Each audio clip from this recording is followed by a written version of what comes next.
And we're back with another episode of The Money Honey, the show that brings together women in finance, construction, and property.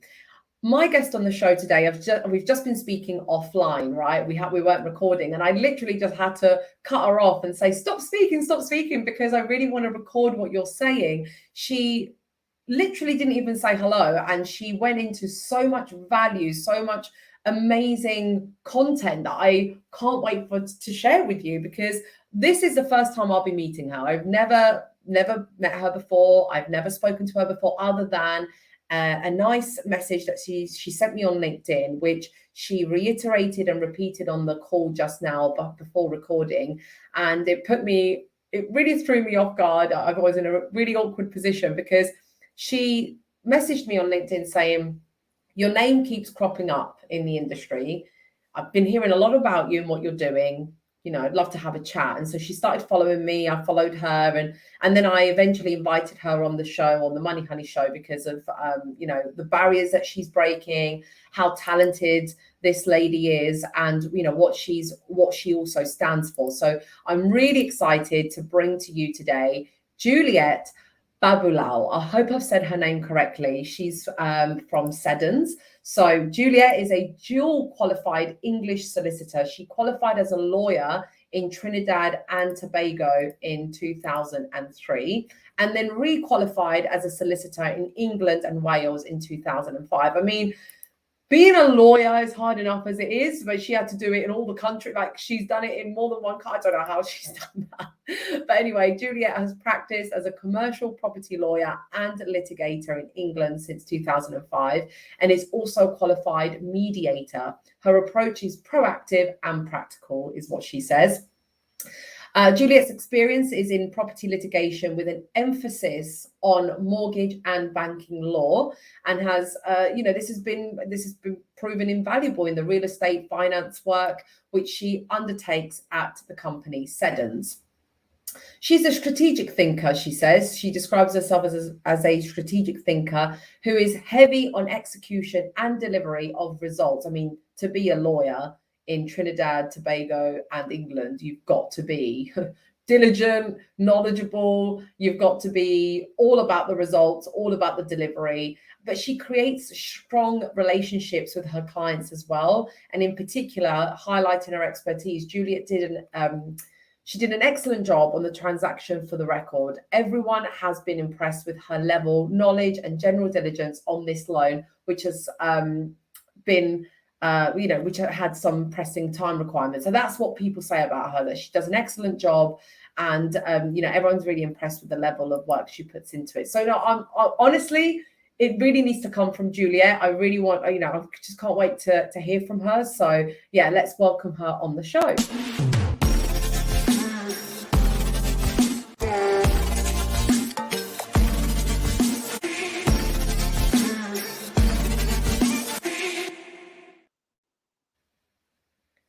Hi, Juliet. Hi, Rosalie. Thank you so much for having me on your show, and thank you for that intro. I was tumbling over my words because I just couldn't wait to say so much about you and to bring you on the show. I'm pretty, I'm a fan of yours already. So thank you for being here. Thank you so much. Thank you. I mean, it means a lot. I mean, we were talking earlier and we sort of said, like, getting that validation from your female counterparts. It's amazing because sometimes, you may be having a bad day and just that little validation is something that you need to hear. So I think, the message really is, don't assume that someone knows. Don't assume that, they've got all these accolades and they're, they just know that they're great. It would be, amazing. It would be welcomed to to just embrace that and compliment them. Compliments go a long way. And for me, I'm one of those people who, if I see something and I like it, I will go out of my way to compliment you. And that goes out onto strangers as well. But I just think sometimes, there's a lot of energy in that. And you don't realize that you give someone a smile and later on that smile comes back to you, in whichever way. And it's just one of those things. It's a motto that I've lived by, whether in the legal world or otherwise. But, so thank you for that. Thank you for that intro. Oh no, Juliet, the intro is real. It's true. These are these are your talents. This is the hard work that you've put into it. Your personality is the bonus, is the magic, because you've got the qualification.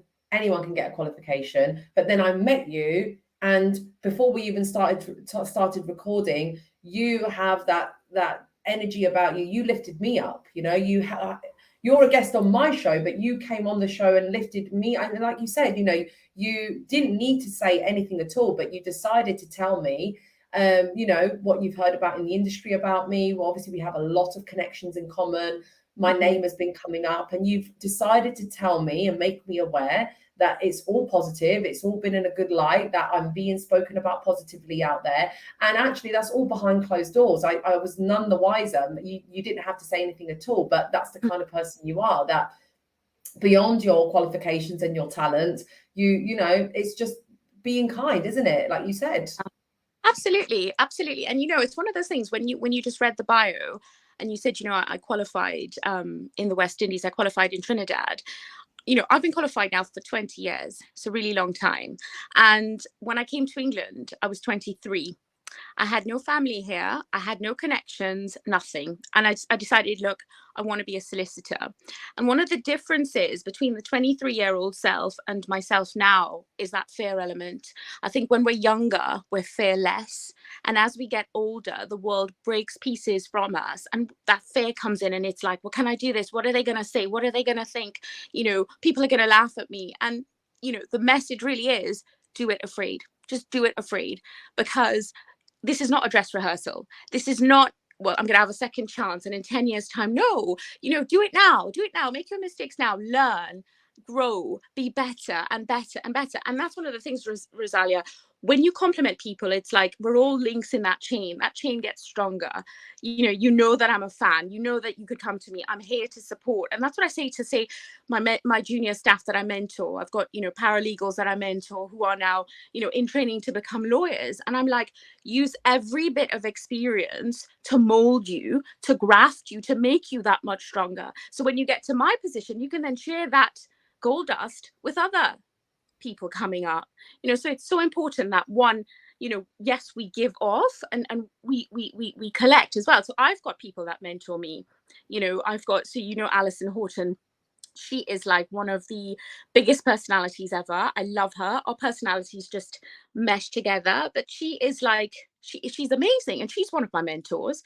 So, some of the nuggets she gives me, I then pass on to my juniors. And so that's how it works. I think, you fill up and then you give off. And so that cycle continues. And it's really important as women for us to acknowledge that, gone are the days when the cat fights and I'm competing with you. I mean, I heard something really interesting the other day. It said, you're not my competition, because if you were my competition, you would be that measure that I'm using to measure myself with. I need to be my authentic self. I need to be my best self. And in that, I'm going to fly, because we're all created for different things. We've all got different strengths. And when we embrace that, we become better. There's no time to sit down and be jealous of that one and, wish you had that one and badmouth that, use your energies for other things.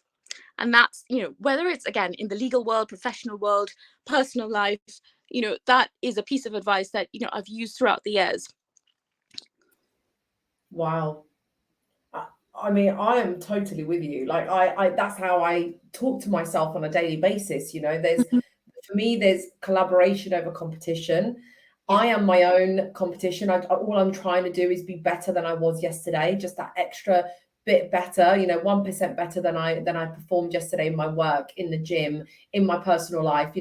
I'm not measuring myself proactively against other people, because I think there's a space for everybody to win. There's space for everyone to win in their own way. No one's trying to outdo someone else. I don't expect to be the only social media manager out there in the world. I don't expect to be the only podcaster out there in the world. I'm not the only one doing this. And actually, alone, I wouldn't be doing very much at all, because it's just too much to do on your own. So actually, the more people can grow with you, and the more people you can lift up, and that whole process of what you've just described, which is you feel someone fills you up so you can fill someone else up, well, we have that philosophy in our business in Manuka Media, which is positive pollination. That's what we call it. We call it positive pollination because the lavender fields do not get produced by one bee, right? It's not just one bee that drops the pollen. It's thousands of bees that are storming around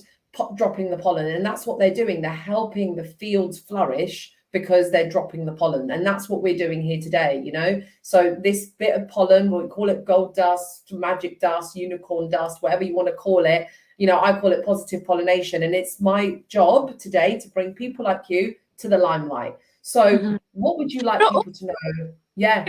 Interesting. When you just said about positive pollination, yes, it's about having lots of bees, and the pollen process happens, and then, you know, a new stock of fauna, flora that just, you know, flourishes, etc. But I think studies show that with bees, if they don't pollinate, so if they, you know, they fill up, they actually die. Why? Yeah. That's the stagnation. So it's not about, you know, oh, I'm going to get all of it for me and I'm not going to share with other people, or I'm not going to give off. And that's what growth is. And so, you know, you've got to share some of what you've got. I always say as well, like things like these, you know, coming on a podcast or speaking with someone that you've never spoken to, that pushes you into a realm that you've not necessarily been exposed to, but it grows you, you know, it harnesses, you know, I do a lot of Q&As with my clients, and it's one of those things, yes, it's a unique selling point, and you're always thinking, well, how are they going to receive me? And I'm like, look, the more of this you do, the better you're going to get. People are going to give you feedback. You take that feedback on. But it's about getting yourself out of that comfort zone, because you can talk yourself out of doing something. And so when you keep thinking, oh, can I? And all the excuses come. And then you get on to other people who might give you further excuses just not to do whatever it is you want to do. And so I think having, you know, yourself surrounded by the right bees, those bees that are going to say to you, look, let's get on that field, let's pollinate, let's get a fresh stock of flowers on that field, you know, and let's go on to a next field the next year. And that's where you look back and you're like, wow, you know, you really are just as good as the people that you surround yourself with. And so it's so important to find the right community to build you up, you know, but then also to find the right community to give the pollen to as well. Yes. Yeah, absolutely. It's your energy. You need to preserve that energy, and you can't just drop it to anyone, because people will suck that life out of you. So speaking of supportive environments, who do you spend your time with? How do you find support in the industry?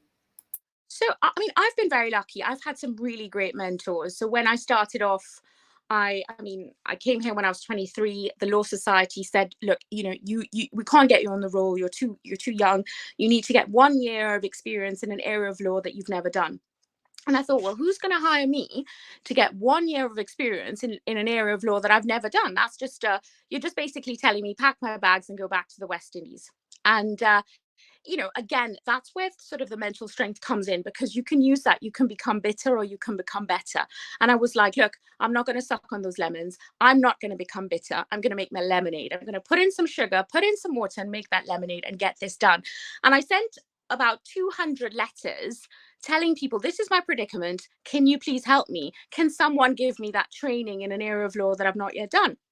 And a couple of weeks later, I got that interview and I started doing mortgage litigation. And that's where my litigation background started, got the experience, and became a solicitor on the roll of England and Wales. So the people that I worked for a 2-partner firm at that time. The 2 partners there were you know, they were amazing. I've got amazing parents as well. I mean, they don't live in England, but, you know, they are always a phone call away. And I think just having that is something I never take for granted. You know, they are Team Juliet, thick and thin, and that's something I embrace.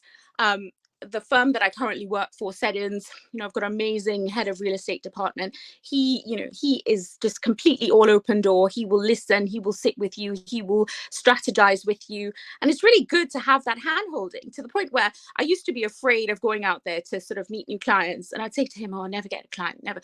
And he'd be like, yes, you will. Yes, you will. And, you know, I kept hearing that voice, to the point now where, I mean, I just randomly, like yourself, message people on LinkedIn, hi, you know, do you want to have a coffee? Hi. And so those barriers get broken when you have the right people pushing you, you know. But it's also about saying, look, I can't put too much pressure on something because it might break. So you need to know exactly how much pressure to put on that thing at the time. And so as you grow, like the pressure I can take now is a lot more than I could have, say, 5 years ago, for example, because I've seen that growth. But yeah, so I've had great experiences with the people around me. I've had, strong women in my, so I met Alison. She's amazing. She's always at these property shows, etc. Lots of other women in those women groups that that we sometimes have chat groups and things, and if people want a safe place to express a problem that they might be having, we have these WhatsApp groups and things like that. But I'd say, I was very lucky, great parents, and I've had good seniors in the positions that I've been, that I've worked at. Well, Juliet, I think you're not giving yourself enough credit, because you keep saying you're very lucky, but none of what you've just described is luck. You weren't just sitting at home and it was just landed on your lap. Like, that's not what luck is. I think I don't think you've given yourself enough credit. You said you sent out 200 letters to firms to see if they would take you in. That's not lucky. That's hard work. You put yourself out there. You wrote to people. You were honest and open and said, look, I need help. And someone eventually took you in and helped you. That's not lucky. You get lucky if you are, like they say, preparation meets luck, and that's how it's all. But actually the missing ingredient is action, and you took action. You did something with it, right? So that's definitely number one, and I commend you for that. And I think it's really important that for the listeners, you don't take away from this, oh, she was just lucky, because no, Juliet wasn't lucky. Juliet worked for this. So that's definitely something I want to highlight.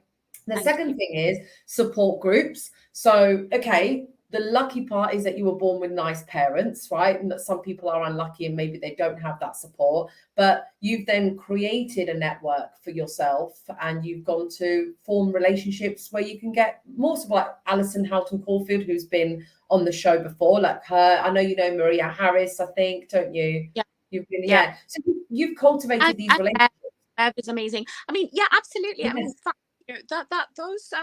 those mentors are really important, and I completely agree with your first point, Rosalia, because and perhaps saying I was lucky is just kind of, I guess, downplaying it a little bit, because you've got to add action to the mix. People, I see them, they read The Secret and it's like, yeah, I'm just going to believe, and it's going to happen. Like, hold on a minute, but what are you doing? Have you even written down what your intentions are, what your goals are? Have you even done that?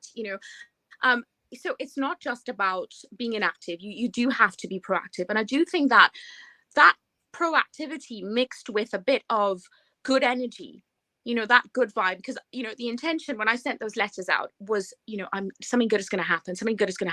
And the reality is there were lots of rejections that came through that door. And again, those rejections were those templated letters. So I just looked at them, I thought, look, I'm just an entity to you. You didn't even read my letter, my email. You didn't even read it. You just sent me back, sorry, we haven't got any room, try there or whatever it is. I thought, what am I? And it's so easy to look at that and have that form part of your your mindset, and then it just dampens your whole day, and then you get into this spiral of depression, and it's like, hold on. But I've gotten to those points, and I think, yes, you need to embrace that. In fact, actually, I will say this. I wrote a book. So the book is on Amazon, but it's not, I mean, it's a long time ago. But the book it's a book. I'm trying to write a book. It's hard to write a book. So tell me, where's this book? What's it called? It's a booklet, I'd say. Let's say it's only 42 pages, very short. But the reasoning behind it, and it has to do with the point I was trying to make. I was made redundant for a short period of time. But during that redundancy period, I was sort of like, why was it me? Was it because I didn't qualify in this country? Was I not good enough? And all of those things kept processing in my mind. Why me? Why not someone else? And I thought, look, again, that whole bitter, better syndrome, I'm not going to get this. I'm not going to use this to make me bitter. This is a stepping stone in my life to reschedule the journey. So I'm not taking that route anymore. Another route has been set for me, and I'm going to embrace that route. I'm not going to stop, and I'm not going to stay at the roadside and start begging and start saying woe is me and feeling sorry for myself. And you do need those moments, and I think sometimes you just need to bask in that. But when you are in that moment for too long, you then need to kick yourself out of it and say, actually, no, I was made for more. And you then have to get yourself on that mental process and get yourself realigned. And that book is called My Redundancy Discovery. And one of the things that I've discovered was that, life happens. We're on this wheel. We're on the hamster's wheel. We're turning, turning, turning, turning, turning. But where are we going? That hamster's going nowhere. You're rocking on that rocking chair and you're rocking, rocking, rocking. But where are you going at the end of the day? Nowhere. And so the redundancy for me was that realignment that I needed. So instead of looking at it in a negative way, I looked at it as, well, actually, I'm not where I'm supposed to be. So the universe, God, whatever your higher belief is, realigned me for somewhere else. And that's where I took myself. And then, so I've got positive affirmations in the book that allows you to rebuild who you are, because you are strong, you are powerful, you are here on earth for a purpose. And when you find that purpose and you become one with that, then you feel a sense of peace. And that's ultimately what you're searching for. Money doesn't give you that. And while money gives you great things, that peace, if it's not there, you're not at one. And I think that's what we're here for, to find that peace. So whatever's thrown your way is usually a gift. And although it doesn't look like a gift at the time, we have to look at it, and we have to look at it as a stepping stone. It's not a stone in your way, but it's a stepping stone. You step over that and you continue your journey. And that being able to step, that energy that you use to step over that, is part of your growth process.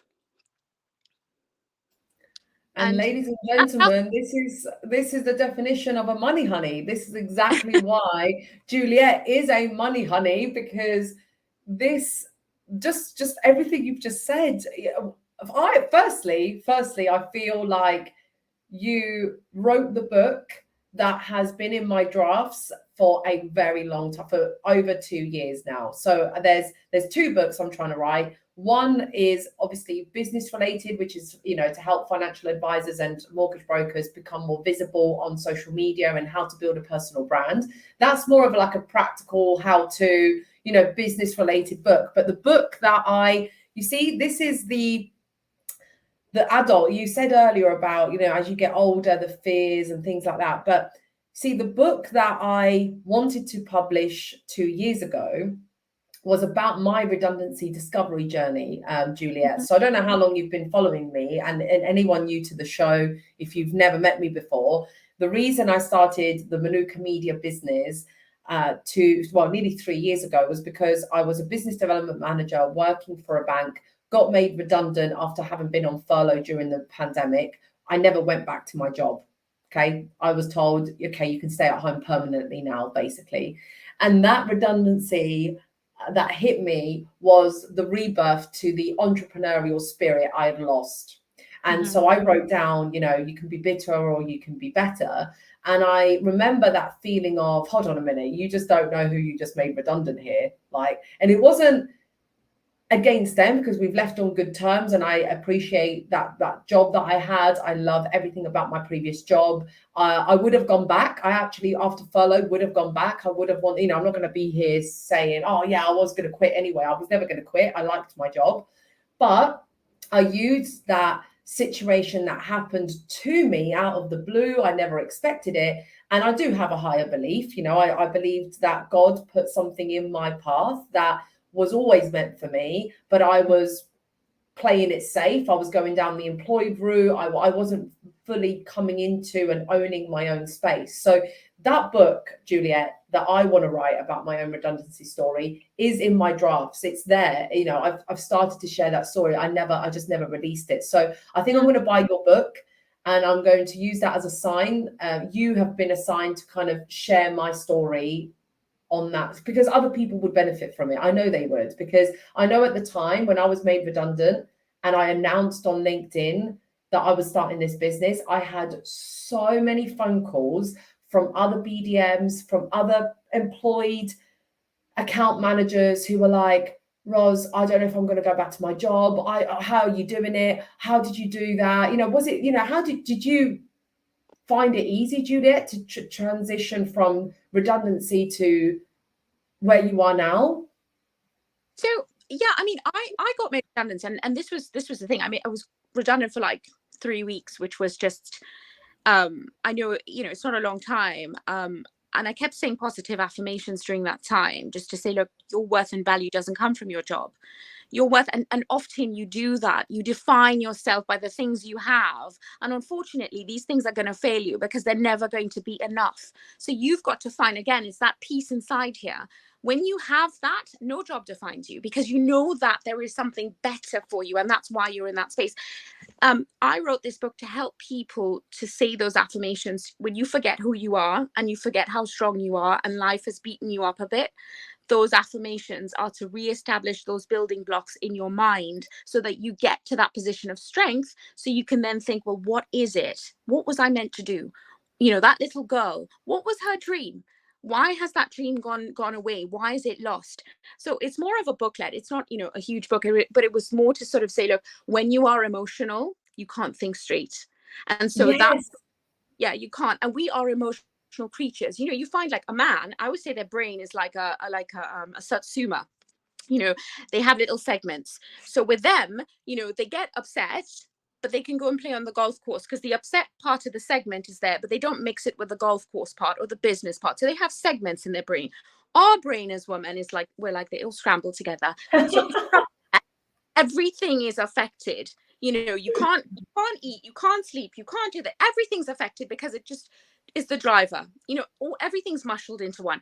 And so this book was aimed at getting you out of that emotional rump and getting you back on track. So then you can then think clearly, because when that, you know, lid is lifted, you're like, oh, right, now I see the light. Now I know where I'm meant to be and where I'm meant to go. And that was where, because I was in that place, but I was quickly able to recalibrate and think myself out of that. And I kept saying really positive things. And then the company that made me redundant called me up and said, you know, we've made a mistake. And I thought to myself, well, you know, it's one of those things you can easily say, well, I don't want you anymore, which I didn't. I had gone back to them, you know, and again, life is different for everyone. It's not about having false pride or cutting your nose off to spite your face. You've got to know you. And somehow, as I said, you know, your mind is full of blocks. And as life continues, you fill it with these blocks. But you shouldn't lose yourself. And often we do. We lose ourselves for other people, for, you know, goals. We're trying to please other people. And then when you get to a later stage in your life and you look back and you think, was this really me? I think the saddest thing is when you've lost yourself on that journey. And that's what redundancy does. It allows you to pause that you wouldn't otherwise give yourself and recalibrate. But I think that's why sometimes the redundancy sends people down a negative spiral, because that pause and the break that they've just been given has allowed certain emotions or beliefs about themselves to come to the surface. Because when you're busy, you don't notice those emotions and you bury them and you just think, oh, I'm busy. But let me tell you, when I was sat here during the pandemic and I was watching, my laptop came to be picked up, my phone, my car, my white BMW car was driven away. That's when you start stripping away the layers of what do you identify with? Did I identify as this high earning BDM? Well, I say high earning, very, you know, reasonable salary. It wasn't like rock star money, but it was a reasonable BDM salary. But I had all the gadgets that came with it. You know, I was like working from home, and then I had a team, and then I had the car, and I had the phone and the laptop. And then all of a sudden, all of that got stripped away. And then, like you said, you start realizing, hold on a minute, those things are not who I am, right? That's not what defines what I am. So I had to redefine, and like you said, recalibrate. I had to realign myself with, do you know what?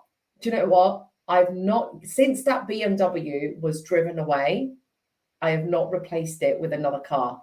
Mm-hmm. Because what I realized was, but it's not the car that I want. Like, I don't need another car. So it's not like I then went out and bought a Mercedes or bought a Porsche or bought a bigger car and better car. We are now a one car. I'm proud to say that one thing that has stuck, just one of the many things, but during COVID, we walked so much and we made do with one car, that's how our life has stayed now. We are a one car family. We've got a sensible Kia car, you know, really, really sensible. And I don't need two shiny cars on the driveway, because that is what I used to align status and success with, right? So that's just one tiny example. Yeah, I was going to say as well, if the redundancy hadn't happened, you would have woken up one day and those things wouldn't have given you the buzz that they did at Yeah, that time, and you would have been like, what whirlwind am I in? So yeah. at some point it does ooze out. It's like a toothpaste tube, you know, when you squeeze the toothpaste is going to come out. And when you get squeezed, when you're in that situation and you get squeezed, what's coming out of you? And that's Mm. that you're going through in life. You know, we don't know what we've got until we're put under pressure. Like, you know, so you've gone through that and you dealt with it, you know, at that stage of your life. But later on, you'd have been like, yeah, you know, you'd have gotten, let's say you had a Bentley after the BMW. After a while, the Bentley would just lose its, you know,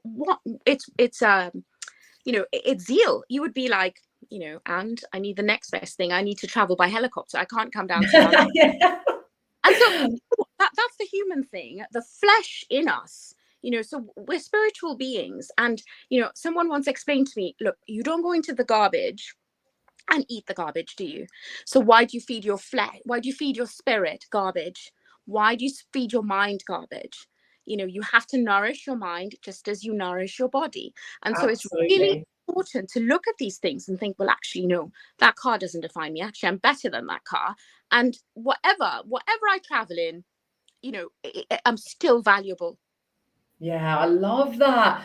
Right. I mean, listen, I feel like we should have done this over some cocktails or some dinner. I feel like I've just gained a coaching session out of this. I feel like I've gained a pep talk, or you know, like I feel like just calling you on like a Monday morning, like, hey Juliet, help me set up for the day. Like it's just, it's been so empowering to hear how you speak, and how naturally this motivation or this empowering way of speaking comes out of you. Like it's unscripted, it's unplanned, but it feels so solid and so part of who you are. Well, that's it. It's You know, yes, there's no point in me sort of selling you a recipe that doesn't work for me. It works for me. I mean, people see me walking around with a smile and they think, oh yeah, everything's hunky dory. I mean, I can't tell you how many decks I'm shuffling at any one time. I've got so many things on, you know, not just my career, but I've got an Italian restaurant. I'm finishing off my master's in construction law. I do mentoring. I'm part of this Chief Women's Network, which will have you at the chief the clubhouse. I'll get you in there at some stage so that you can meet the other woman. But I'm doing a lot. And I don't, if I stop to think, oh my God, I'm doing a lot, it can be overwhelming. And so I kind of just take that pause and I take everything in stride and I do what I have to do to achieve what I have to achieve. And it happens, you know. And again, my story isn't someone else's story, but if there's something that I have that I can then support the next woman, that's what I'm all about. I'm all about that, because you said something. I was looking at one of your intros a couple of months ago, I think, and you said something like, you know, there was never a podcast space for women, and you thought, why not? I'm going to do it. And I love that, because that just shows that you were fearless. You just did it. You know what? There is a space for that. I'm going to do it. I'm going to do it. And that's yeah, what we all have, that attitude. You know, let's just do it. And you know what? The worst is you can fail, but then failure, what is failure? You can just pick yourself up and again recalibrate, do it another way, and get on with it. You know. yeah, the failure is a lesson, if more than anything. I mean, I have no idea how this show was going to go. I didn't know if I was going to be able to get speakers. I didn't know. I had no intentions for it to be anything other than, well, if I feel this way and other people feel this way, someone has to step up. Someone has to be the first one that goes. Someone has to give something to get something back. And I feel like with this episode, just since, not just this episode, but with all the speakers, I feel like just me showing up here and pressing the record button is not the hard work. That's not the hard part that everyone thought was the hard part. And they were like, oh, someone has to start a podcast. Like, I just press record, and the hard work comes from brave people like yourself who are willing to speak up, who are willing to show up, and who are willing to use their spare time, the little spare time that they have in their busy lives, to make a dent and impact other people. And that's the hard part. I'm just here pressing record. Well, I'm I just step in there, Rosalia, because earlier you picked me up and you said, look, you said it was luck, and it wasn't luck. You worked hard. And I'm going to say you are that foundation that allows people like me to come on this forum. So you're doing a tremendous job in terms of creating this forum for women and getting us. Yes, we take time out of our schedules to come on here. But that is because you've created this wonderful forum, this wonderful vibe that, that women can come in a safe place, be themselves, learn, and, just connect. So, kudos to you for that. You've done, really, really well. And I mean, going first, spearheading something isn't always easy because you don't know what's coming your way. You don't know what the repercussions are. You don't know what the feedback is. So that's a very, very brave thing. And it's something that's commendable. And, people can learn from that. The younger ones learn from that.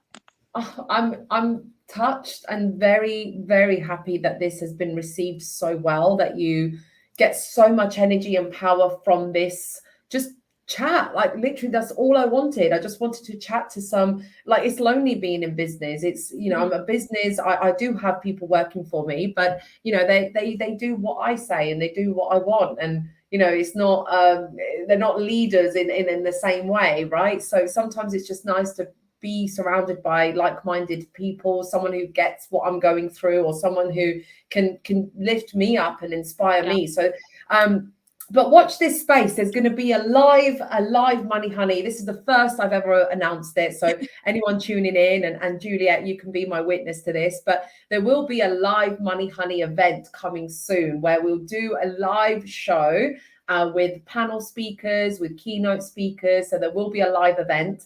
And all the previous speakers will be invited. New speakers and listeners will come to the show. But be warned, you must come in your full glam. I don't care if it's a pink ball gown, a yellow ball gown. It's going to be, sparkly cocktails and all the works, like everything, right? You can even come dressed as a unicorn if you want. But it's going to be the full works, the full glam, the full experience of this, what it's like online. Imagine what it will be like face to face. So yes, I will soon announce. I'm planning on, when to best host the show and the event. But yeah, I would love to have someone like you there. Anytime. I am here to support, and even for people listening, I'm just here to support. It's one of those things where it's my way of giving back. Being in the industry for such a long time, I sometimes wish I had, say a female mentor, holding my hand. And I found mentors. There was something you said the other day about, yes, people need to ask as well. It's not just about, just saying, yeah, I need a mentor, and not asking. You need to ask, because how will someone know if you need mentored if you don't ask them? So it works both ways. But I think people need to be educated, and that's what this is doing. This is actually saying, look, it's okay to ask.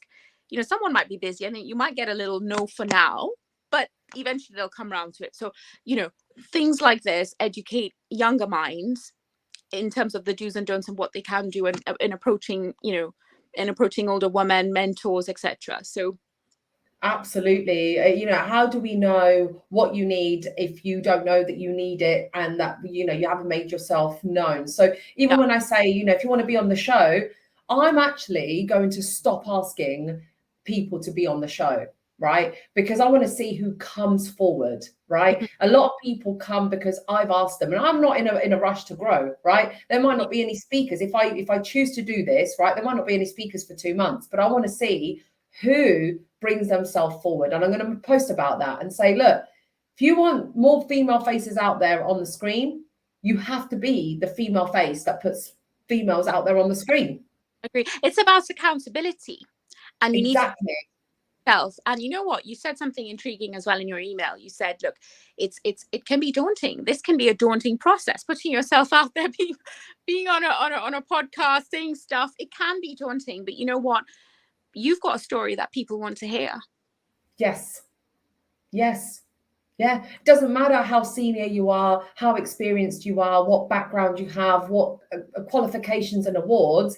You might just be that speaker that listener hasn't been able to identify with. And then you come along and they're like, yes, that's who I am. And that's why we need a big diversity, a big variety of people on the show, because we want to embrace every walk of life, for everybody. I'm trying to be as diverse as I possibly can because it comes natural to me. You know, I've always, me being Italian, like I grew up in Italy. Yeah, that's why you said you have an Italian restaurant. I was like, hello, can I come? Like, where is this Italian restaurant? It's in North London. It's in Finchley. Oh, I'm in Hertfordshire. So Finchley, I could just drive there and like, please, right, let's chat offline. Text me. Definitely. Please. Oh my gosh, I'm always looking for like a nice new Italian. So please text me the details. I'm going to share your LinkedIn, if that's okay, in the notes. Yeah. And also, you need to text me a link to your book, because I also want to share that in the show notes, because I think it's important that you get that story out there to the whatever you want to call it, booklet, leaflet, pamphlet, doesn't matter. I think I would love to read about it. And if you're happy for me to, I would love to share it with the listeners as well. Yeah, no, I mean, it's, if it helps, there was one person that put something on Amazon. It's available on Amazon. And she said, been through redundancy and this book helped me. It helped me so much during that time. And that's what it's all about, just, helping people. But it's what I just said to you. Sometimes you think no one wants to hear my story. Why do it's a boring story? But actually there's so many people out there just yearning for that experience and Agreed. that could input on them. It's just important to share what you've been through so people can learn and grow from that. Agreed. Absolutely phenomenal. I mean, guys, if you've been listening, thank you again for being here with me and Juliet in spirit. Thank you for watching or listening in the background. Give Juliet a big thumbs up. Like, she deserves a massive like it just takes a split second. Give her a nice gift today that you just showed her, you know what, I've been listening and I valued it. Just show her the value that you've got from that by also reaching out. Perhaps today is the day that you reach out to someone and give them a little validation, just a little comment to say, do you know what, this helped me, or this stood out to me, or because you said XYZ, this is what I got from it. Because honestly, we don't know it sometimes. We really don't. We don't think the same as what the listeners are thinking, right? We're just sitting here talking and we don't know what's coming across. So please, any feedback, any validation, I really highly encourage it. And again, don't forget to subscribe to the show, because if you want to hear about more and more speakers and you want this show to get bigger and you want to be part of this positive pollination, then you have to be part of it. And it might just be clicking like, it might be being a speaker, it might be nominating a speaker, whatever your contribution, it might just start with that little subscription or that like or that sharing. So please play your part in whatever capacity you are comfortable playing. Thank you again. And thank you, Juliet. My pleasure. Can I just leave with one little nugget? Yes. Yeah. So, I read this thing. It's an acronym. It's KEY, K-E-Y. And it means keep educating yourself. And I think that for us girls out there, the Money Honey is an excellent forum to educating yourself. Education doesn't mean going to university necessarily and having that formal education, but it's about growth. And forums like the Money Honey are just the forums to allow us to keep educating ourselves. That's exactly it. Exactly. Thank you, Juliet. I love that. KEY, keep educating yourself. But that is exactly what we're here for. But either you're learning something or you're teaching something, but we're all learning from one another. So either be on the show because you want to share a message, or be on the show because you want to listen to a message. Either way, you are welcome in whatever capacity you like. Amazing. Thank you, Juliet. Thank you.